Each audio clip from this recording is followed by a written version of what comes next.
Depuis l'annonce du décès du pape François par le Vatican hier, messes et veillées se succèdent un peu partout dans le monde. Dans les Alpes, les fidèles grenoblois ont rendu hommage au souverain pontife hier soir. Parmi eux, de nombreux jeunes, Damien Borelli et Asdine Kebapti. Les chrétiens l'appellent la semaine sainte ou la longue semaine. Marathon liturgique, Pâques voit se succéder les messes. Mais hier soir, dans la cathédrale Notre-Dame de Grenoble, un homme occupait tous les esprits. La mort du pape François a touché les fidèles, en particulier les plus jeunes.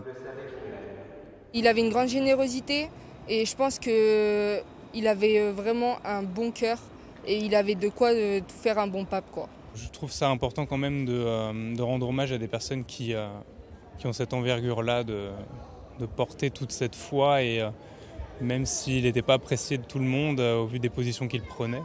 Il a eu un pontificat important dans une période compliquée. On retiendra évidemment son action auprès des pauvres, c'est ce qui a beaucoup marqué. Ses prédécesseurs s'en étaient préoccupés aussi, mais lui tout particulièrement, il a mis l'accent sur ces questions-là, sur la question sociale, sur la question des migrants. On aura une alternance de temps de silence et de méditation autour du texte du pape François. Pour le vicaire de Grenoble, le décès du souverain pontife à une date aussi symbolique s'apparenterait presque à un clin d'œil, un dernier signe donné par le Saint-Père. On est en plein dans cette année du jubilé de l'espérance. C'est lui qui a ouvert ce jubilé et qui nous a demandé de nous faire pèlerins de l'espérance. Et juste après Pâques, il décède, il offre son dernier souffle à Dieu. Donc c'est un beau message, je trouve, d'espérance et une invitation à vivre vraiment pleinement notre condition de chrétien mort et ressuscité avec le Christ. Il y a quelque chose de très enthousiasmant en fait.